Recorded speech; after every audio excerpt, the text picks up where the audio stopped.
Hey, welcome to Bitcoin Bytes HQ, simple Bitcoin explainers for everyone. Today, we're breaking down Bitcoin versus gold, which is the real digital gold. This is for educational purposes only and is not financial advice. You've heard the phrase, Bitcoin is digital gold, but what does that actually mean? In 2025, that question feels more urgent than ever. We're living in a time of rising global debt, increasing geopolitical uncertainty, and a dollar that just doesn't buy what it used to. In that environment, does a new digital asset really stack up against a metal humans have trusted for thousands of years? This matters because more of us are trying to figure out where to store value for the long term. We're looking for something that can hold its ground as inflation quietly chips away at our savings. So today, we're going to calmly break down how Bitcoin compares to gold. We'll look at 4 key properties: their scarcity, how easy they are to move, how they can be divided, and their resistance to inflation. No hype, no tribalism, just clarity. Think about it. Gold has a 5,000-year track record. It's been money, jewelry, a bedrock of empires. Bitcoin, on the other hand, has only existed since 2009. Yet, in that short time, it's already attracted nations, major financial institutions, and millions of everyday people. Both of these assets sit outside the direct control of any single government. Both can survive and move across borders, and both make the same promise, to preserve your purchasing power over time. But they achieve that promise in fundamentally different ways. So if you've ever wondered if Bitcoin is truly digital gold, if it can actually protect you from inflation, or how it stacks up in the real world beyond the noise of online arguments, then this breakdown is for you.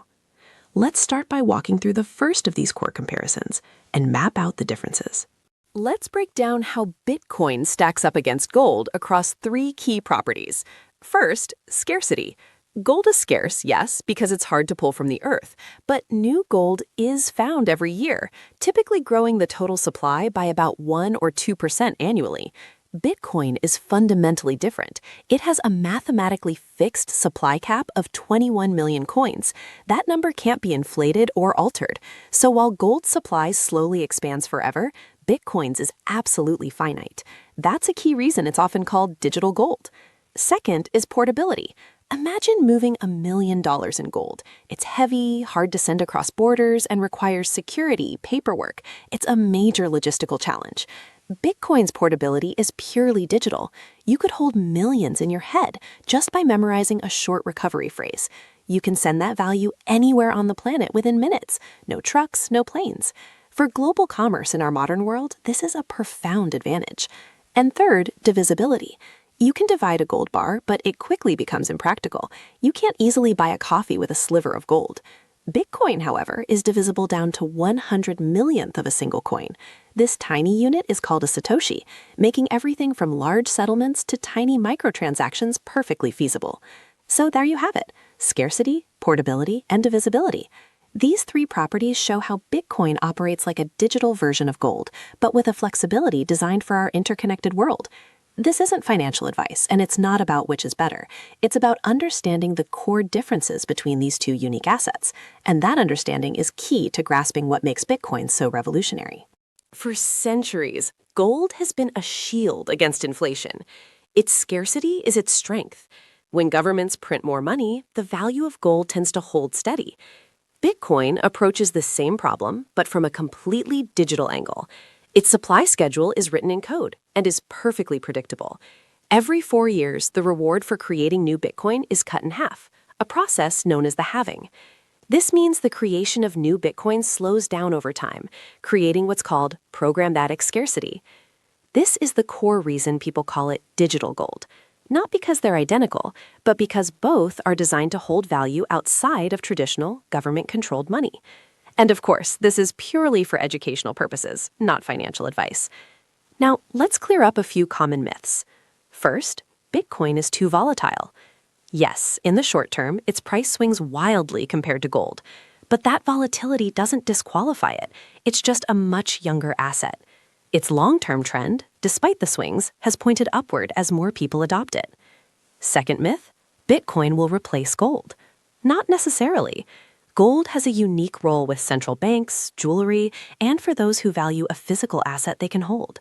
Bitcoin doesn't have to replace gold. It can complement it with a different set of digital strengths.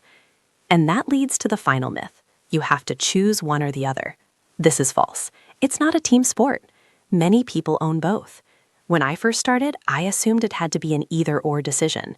But over time, I realized they each answered different human needs. Gold offers historical stability. Bitcoin offers digital mobility.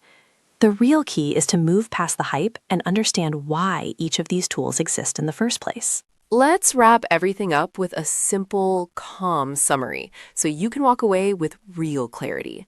And remember, this is for educational purposes only, not financial advice. So, Bitcoin versus gold. Let's quickly summarize the key differences. First up, scarcity. Gold supply grows slowly as more is mined from the earth. Bitcoin, however, has a fixed supply. There will only ever be 21 million, period. Next, portability and divisibility. Gold is a physical object. It's cumbersome and difficult to move across borders. Bitcoin is digital. It can move globally in minutes and can be divided into tiny, tiny units. Finally, inflation resistance. Both are seen as a way to protect against a currency losing its value over time.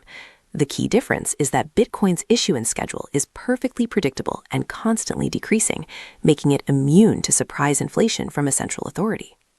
Now, if you want to deepen your understanding, here's one tiny action you can take.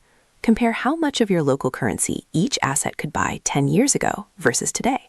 Don't do this to invest. Do it purely to understand the concept of purchasing power. This simple exercise helps you see firsthand how both assets respond to inflation and why people often call Bitcoin digital gold. And remember, you don't have to choose sides here. These are just different tools. The more you learn about how they work, the better decisions you can make for your own situation. That's it. You now understand Bitcoin versus gold. Which is the real digital gold? If this helped, smash like, share, subscribe, and hit the bell. Drop your biggest takeaway in the comments. I'd love to hear your thoughts. See you in the next one.